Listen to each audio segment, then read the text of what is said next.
দেখলাম ঢুকলো, কি অবস্থা টেবিলের, আল্লাহ কি করবো, ভাত রান্না করতে হবে। হ্যাঁ এখনো থালা বাসন কিচ্ছু দেয় নেই, কোথায় গেছে? পাতিলি ভাত এখনো রয়েছে, এই যে তরকারি রয়েছে, টেবিলটা আগোছানি রয়েছে, মরণ নাই সে ভাত খাইবো ভার্সিটির থেকে। কি অবস্থা! আর রাশিদা কই তুমি?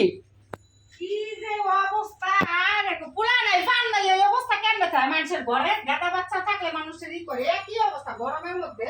তো ঘরের ভিতরে এই কেন কি খাতা খাই দেওয়া লাগে? এটি কি খাতা গায়ে দেওয়া লাগে না? শেষ রাত্রে শীত পড়ে, তুমি জানো? কি অবস্থা ঘরে দুয়ার দ্বারে, ঘরে গাদা বাচ্চা থাকলে বুঝলাম নাতিরা আইলে ঘর দুয়ার থাকবো বলে আউলে জুলে যায়।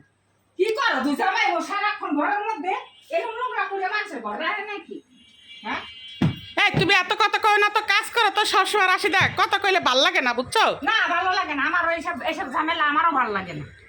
ঝামেলা আমার কাজ করতে আসলি খালি চিল্লা চিল্লি করো। কি অবস্থা বিছনা? আমার তো 4টে বালিশ লাগে আমার গড়াগড়ি করতে লেগে। 6 জায়গায় 6টা লাগে না বালিশ? মোটা হলে যে এত বালিশ লাগে নাকি? কোন বালিশ দুইটা? মাথার বালিশ দুইটা, কয়টা লাগে বালিশ? এই কটাই লাগে বালিশ। এই যে একটা, ওই যে একটা, এই যে আমার তো 6টা বালিশ লাগে। তা লাগবো না? বালিশ লাগে মানুষ ঘুমায় কেমনে গরমে? আমি পারি ঘুমাইতে লিগা। আপনার পারেন, আমার গুছাতে গুছাতে আমার জীবন শেষ হয়ে যায়। আপনার পারেন, কাজ করলে শরীর ভালো থাকে, স্বাস্থ্য ভালো থাকে, জানো? না আমার এমনি ভালো লাগে না, আমার শরীর অনেক এমনি খারাপ লাগে, ভালোর দরকার নেই। কাজ করতে করতে জীবনটা শেষ হয়ে গেছে। গরমে মানুষ বাঁচে না, ওরে খাতা, ওরে গরম, ওরে বাবা জান বাইরিয়া যায়। কেদা বাচ্চা বুচ্চা খায় মাইয়ারা বড় বড় বিয়ে হয়ে গেছে গা, এখন মাইয়া আইতে আছে, ফোন দিছে অননা আইব। ও মা এখন বিস্তার অবস্থা, তাড়াহুড়া করে একটু আইসি করতে তাড়াতাড়ি। কি অবস্থা! খেতা বালিশ চাদর সুন্দর করে ঘর গুছাও, দেখা কত কম করে ঘর গুছাও। না, আমি এবার পক্কর বকরি করি। হ্যাঁ তো ফক্কর করা লাগবে না তোমার। বোরকাটা গায়ে দেয় বালা টোকা, বোরকা গায়ে দেওয়া শুনলো, বোরকাটা নিয়ে মাটির মধ্যে ফালাই ছুঁয়ে দেয়, ভিত্তি ফালাই দেয়। ওটা ঘাম দিছে, তাহলে এটা কি করবো? ঘাম শুকাইতে হবে না? বাড়িতে ফালাই তুমি দাম দিছে, বাড়িতে ফালাই দিলে হুবাই জীবন।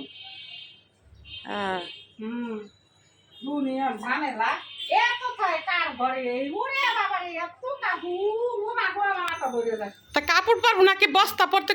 বস্তা পরবো নাই ঘরের পাপড় ফেললে বুঝতা না, কাপড়ও কিনতে হয়, মানুষে গুছাইয়া রাখে সব জিনিসের একটা দেখতে সুন্দর গেলাম, ভালো লাগে, পরিবারই করে থাকতে ভালো লাগে। আমি ওরা নোংরা পছন্দ করি না, আমার কাম ভালো করে বাড়ি দাও। ভাঙ্গেই গেলাম। ভাঙ্গো, সমস্যা নাই। রান্না বসাইছো নাকি? ও হ্যাঁ, আমি তোকে রান্না বসাইছি, কত থেকে চোখ রাখি। ওটা আল্লাহ রে, চুলার মধ্যে আবার তরকারি বসাই দিয়েছি। কি রান্না করতেছো? আরে চুলার মধ্যে আবার একটু কমায় দিয়ে গো, পুড়ে যাইতাছে। রান্না করতেছি এই যে কার্ভু মাছ দিয়ে।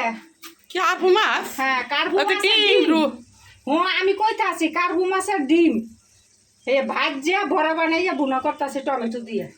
আর কি আর করছো? এটা দেখে চিংড়ি মাছ দিয়ে আলু আর ভেন্ডি রান্না তরকারি কালারটা তো সুন্দর হয়েছে রাশিদা।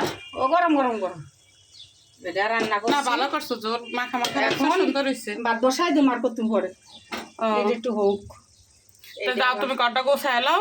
এটা আবার ওই মাইয়া, আমার ছোট মাইয়াটা না, এটা একটু পছন্দ করে বেশি। ও ফোন দিয়ে কইছে জানকি হুম, কার্ভু মাছ আসছিল না, তাহলে কার্ভু মাছের ডিমটারে গোলাইয়া আমি ভাজিয়া ভুনা করেন টমেটো দিয়ে লেগে আমি তাড়াতাড়ি। আচ্ছা সবাই তো রাশিদার চিল্লাচিল্লি শুনলেন, কাজও দেখলেন, তা সবাই ভালো থাকেন, সুস্থ থাকেন, আর ভিডিওগুলি বেশি বেশি শেয়ার দিবেন রাশিদার।